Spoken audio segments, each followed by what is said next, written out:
네, 모두의 한국사 김범석입니다. 이 시간에는 조선의 5대 궁궐에 대해서 한번 우리가 정리하는 시간을 갖도록 하겠습니다. 자, 조선 하면은 1392년도에 그 나라가 이제 그 개국을 해서 1910년, 물론 그때는 이제 대한제국 시기지만요. 이렇게 해서 한 500년간 이어온 그런 역사를 간직한 왕조죠. 그리고 우리 수도 서울이고요. 그래서 한번 서울에 있는 우리 도심지에 있는 우리 조선의 5대 궁궐은 무엇이며 또 5대 궁궐의 역사적인 기호는 무엇인가를 한번 우리가 한번 이렇게 개괄적으로 한번 알아보는 시간도 매우 의미 있는 그런 시간이 될 수 있겠죠.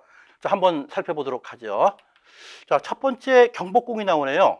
이야, 뭐 여러분들 경복궁 누구나 한 번씩은 가 보셨으리라고 생각합니다. 자, 경복궁은 1392년 조선이 건국이 되고 이때 태조 이성계가 이제 그 물론 이제 고려 그죠? 그쪽에서 이제 왕위를 이제 즉위를 했지만은 수도를 옮겨서 1394년도에 와서 이제 공사하면서 1395년도에 이제 완공이 됐던 거죠. 그래서 경복궁 그러면은 뭐라 그럴까? 그 왕과 또 그 사신 또 그 후손들한테 복을 그죠? 큰 복을 누리도록 그렇게 그런 것을 기원하는 그런 이제 그 중국의 그 서경, 시경인가요? 시경에서 이제 나온 그런 말을 갖다가 따온 거죠. 그래서 그 정도전, 음, 그야말로 그 이성계의 그 측근 중에 최측근이죠. 그 정도전이 이제 글을 지어서 올린 것이 이제 경복궁이죠. 그래서 이 경복궁 옆에 보면은 그 주변도 아주 좋잖아요, 그죠? 뭐 인왕산도 옆에 있고 뒤에 북악산도 있고 또 그 뒤쪽으로는 여러 가지. 그래서 경복이라는 이름을 들어서 경복고등학교도 그 주변에 있어요. 명문이죠. 네. 자, 이러한 그 경복궁을 이제 그 한번 우리가 살펴보는데 가장 우리가 그래도 좀 알만한 곳은 뭐가 있을까요? 경회로 한번 보죠. 경회로 그러면은 우리가 뭐 한국사 뭐 시험 볼 때도 뭐 가끔 또는 자주 이렇게 나오는 그러한 그 명칭인데, 자, 경회로는 1412년도에 이제 이게 만들어졌어요. 이때가 이제 태종 때인데 어, 국, 국보로도 지정이 되어 있죠. 국보가 제 224호네요. 자, 이러한 이 경회로는 사실은 이제 그 저 외국의 그 사신들을 접견하는 그런 자리면서 또 이렇게 그 저 소위 얘기해서 그 저 파티, 그죠? 그래서 연회를 이렇게 즐기는 뭐 그러한 장소가 바로 이제 경회로였어요. 지금도 뭐 경복궁 가시게 되면은 경회를 잘 단정해가지고 우리가 볼 수 있죠. 하지만 실상은 이제 그 외국인 사신들을 접견하는 자리지만은 주로 왕과 신하들 또 나라의 큰 경사가 있을 때 여기서 연회를 베풀었던 그런 장소, 그곳이 바로 어디다? 경회루다. 이렇게 우리가 한번 정리를 해 보시면 될 것 같아요.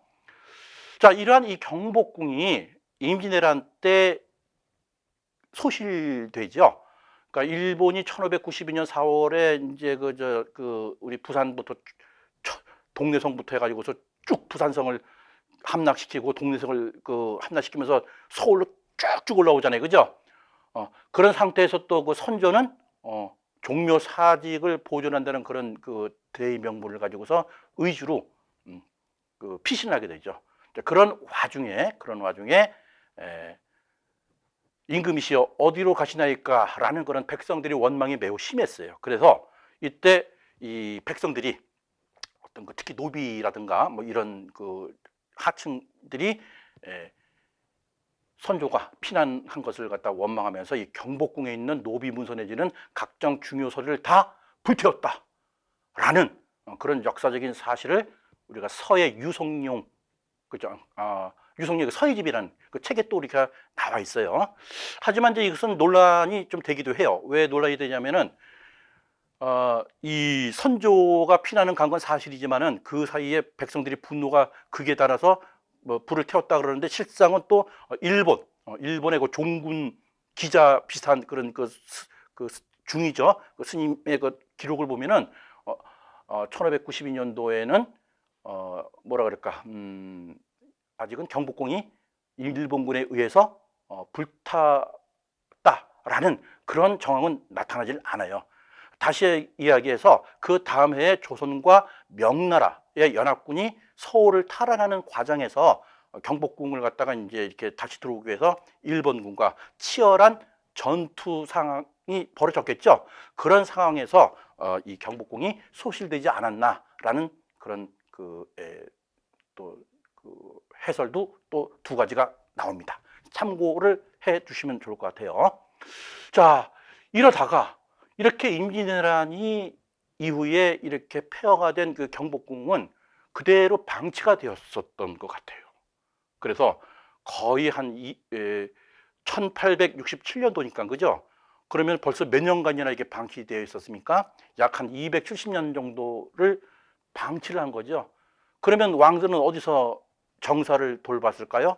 다음에 나오는 이제 창덕궁에서 이제 또 그 국가 일을 봤죠.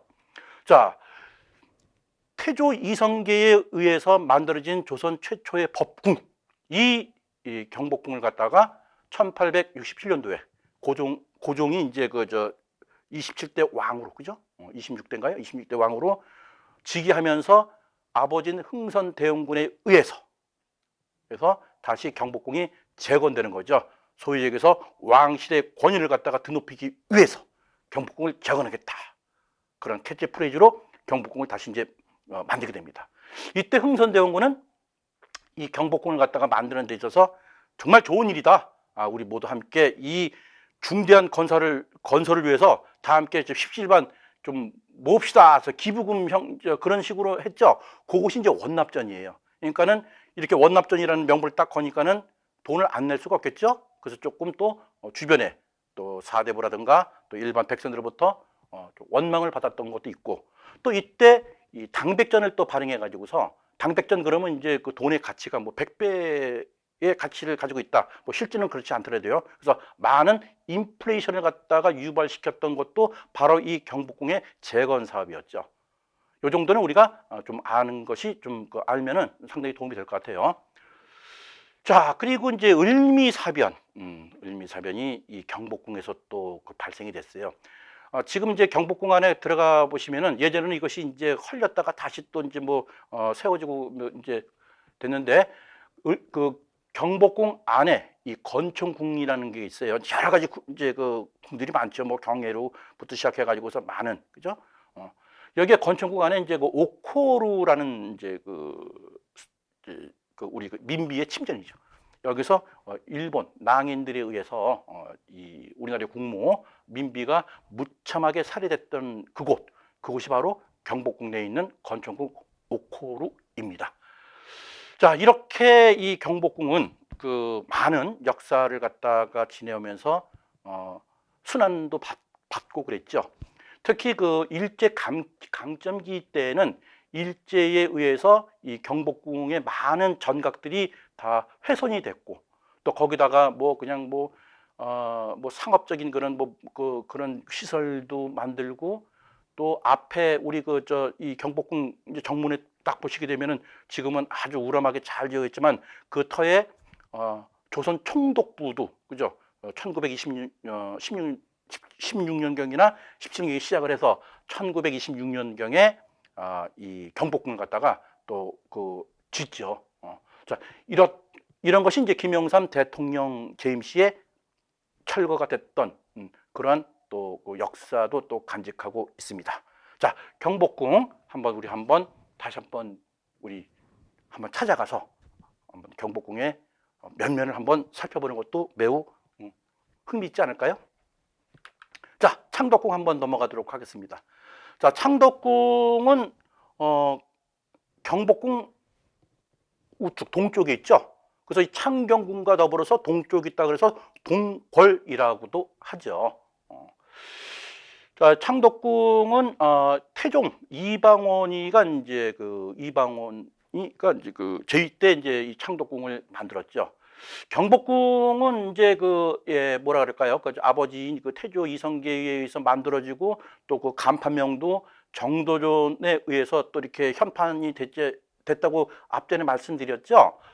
그러다 보니까 이방원의 입장에서는 상당히 껄끄러웠던 면도 있었을 것 같아요. 그죠? 거기서 또 뭡니까? 또 제1차, 2차 왕자의 난, 네, 그 피를 맛봐가면서 정권을 탈취했던 그 이방원이가 경복궁에 대해서는 별로 그렇게 탐탁지 않았다라는 것을 이렇게 우리가 유추할 수 있고요. 그런 상황에서 이제 이 태종이 창덕궁을 만들었다, 이렇게 이제 보시면 자연스러울 것 같아요. 자, 이러한 창덕궁도 1592년 임진왜란 때 경복궁과 더불어서 소실되죠.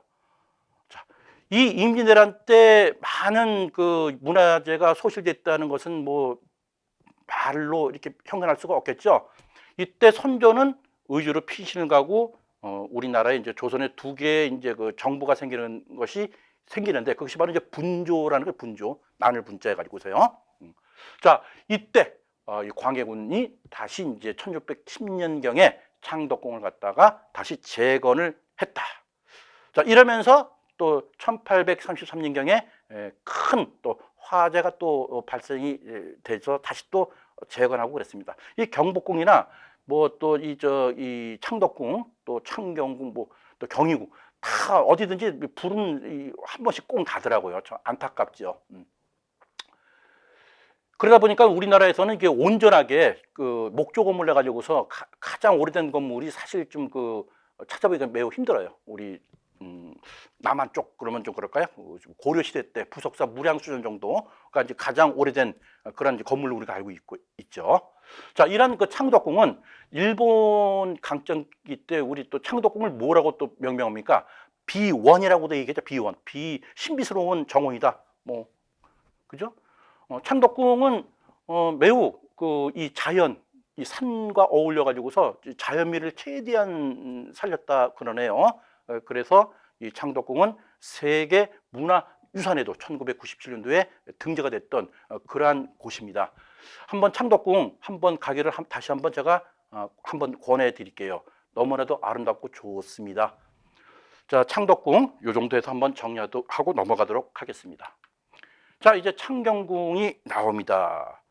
자, 창경궁, 제가 어릴 때 창경원으로 제가 이제 알고 있었죠. 그래서 그 초등학교 때 부모님 손잡고 동물원에 이 놀러 갔던, 또 소풍 갈 때 갔던 그런 기억이 지금도 제가 살아나네요. 자, 이 창경궁은 이제 원래는 그 태종 이방원의 아들인 그 세종대왕께서 아버지인 그 태종 이방원을 위해서 수강궁을 이제 만들어줬죠. 만들어줬다가 이제 그것을 갖다가 성종 때 좀 더 권역을 좀 넓혀서 이제 그러니까 부인들, 그죠? 세조의 부인, 또 성종의 또 뭐 생모, 어머니, 뭐 이런 분들을 위해서 만들어졌던 것이 바로 이제 창경궁이에요. 자, 앞전에도 말씀드렸다시피 그 임진왜란 때 경복궁, 창덕궁과 더불어서 이 창경궁도 역시 전쟁으로 인해서 다 소실됐죠. 이때 분조를 이끌었던 광해군이 제2시절 때 1616년경에 창경궁을 다시 재건했다라는 점 앞전에 말씀드린 바와 같습니다.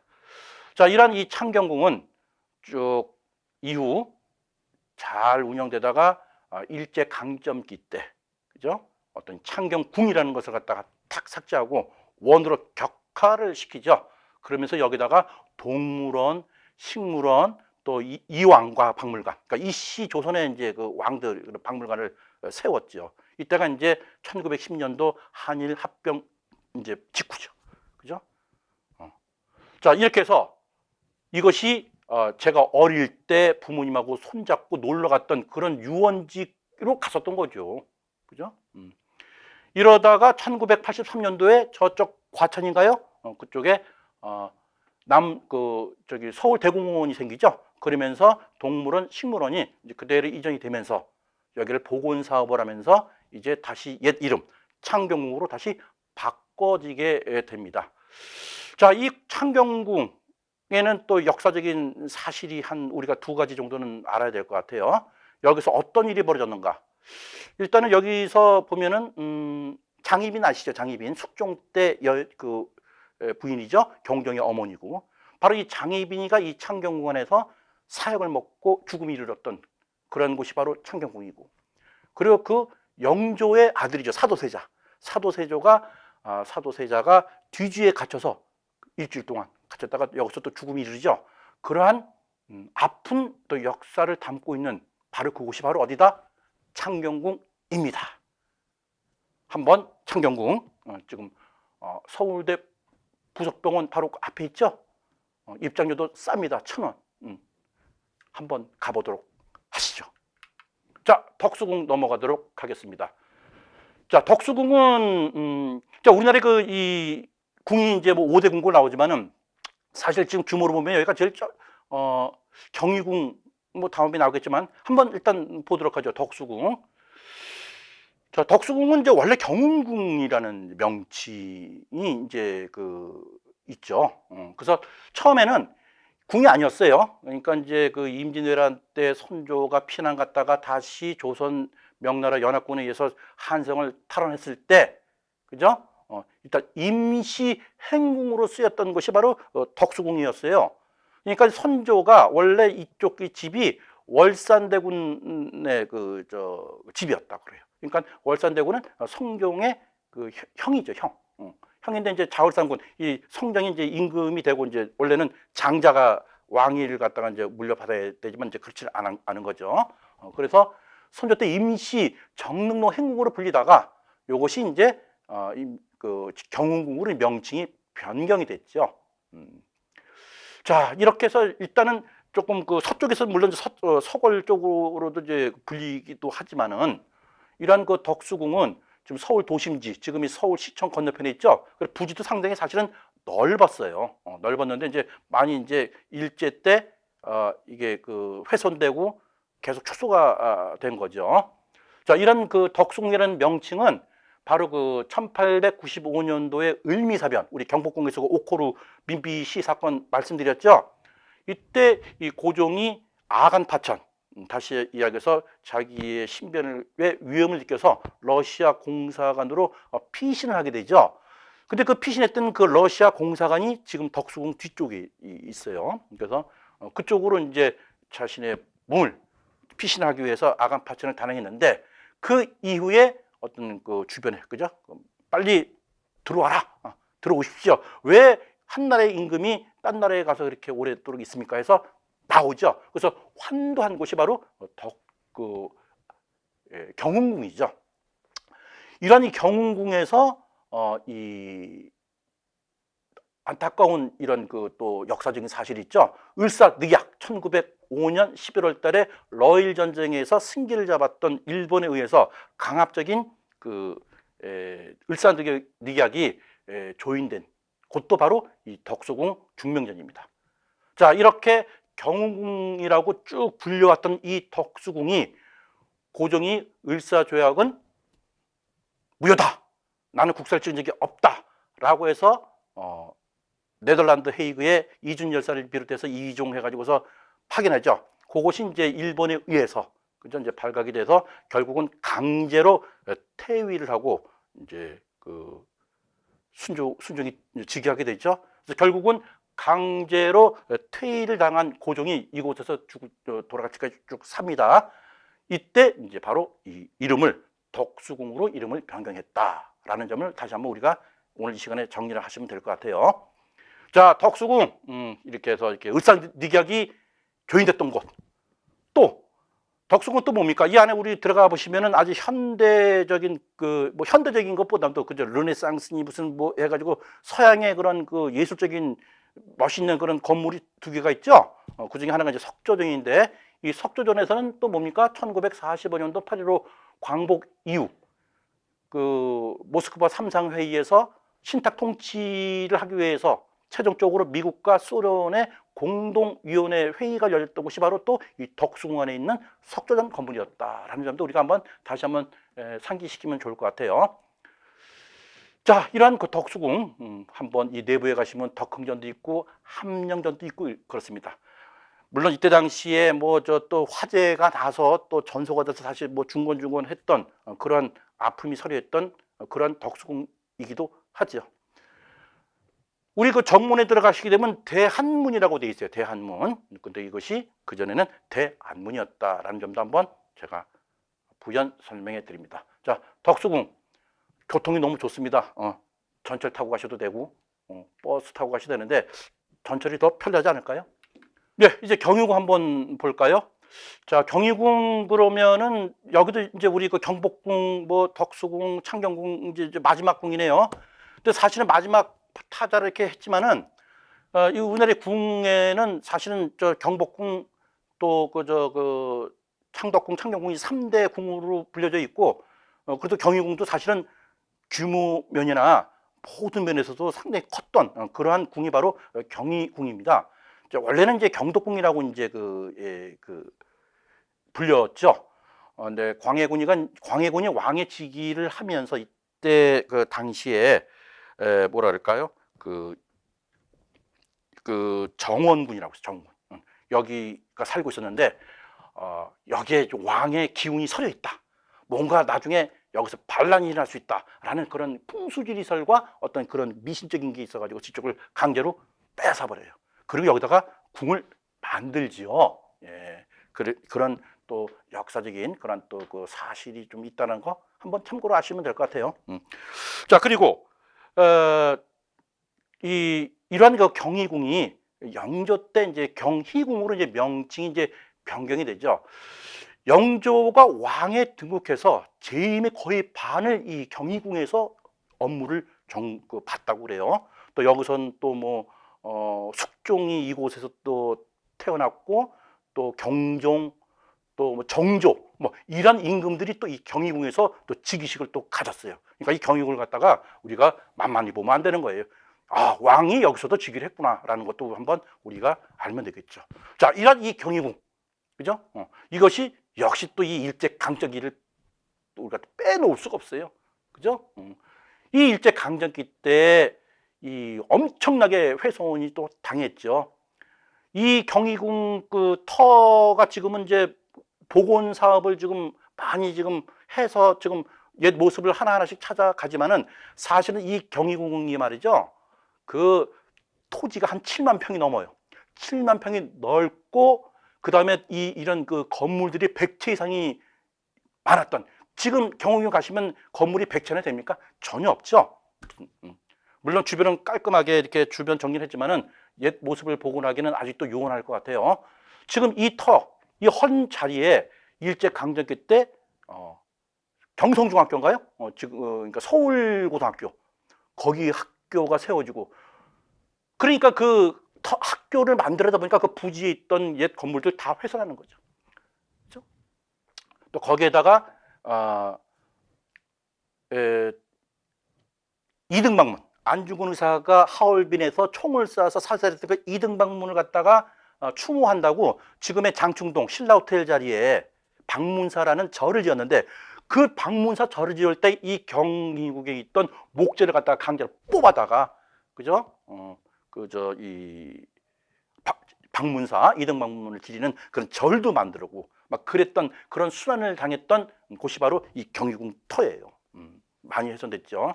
여기 보면 뭐 숭정전, 흥암은 뭐 이렇게 여러 가지 그 유물들이 많은데, 그죠? 그래서 제가 흥암은 방문사 얘기했죠. 신라호텔도 제가 이제 말씀을 드렸네요. 하지만 이제 신라호텔에 있었던 것이 다시 지금은 원자리로 돌아왔습니다.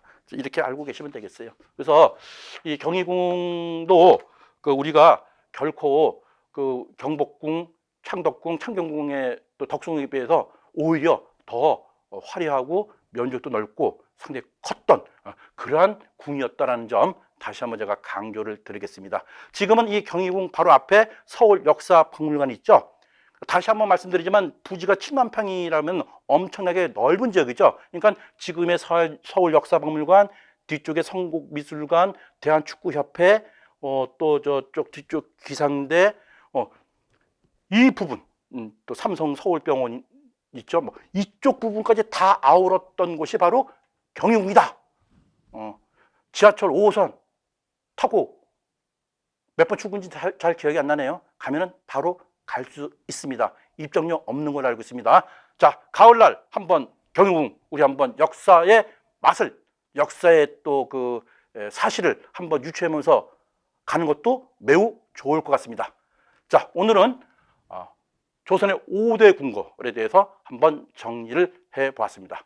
모대한국사 김범석이었습니다.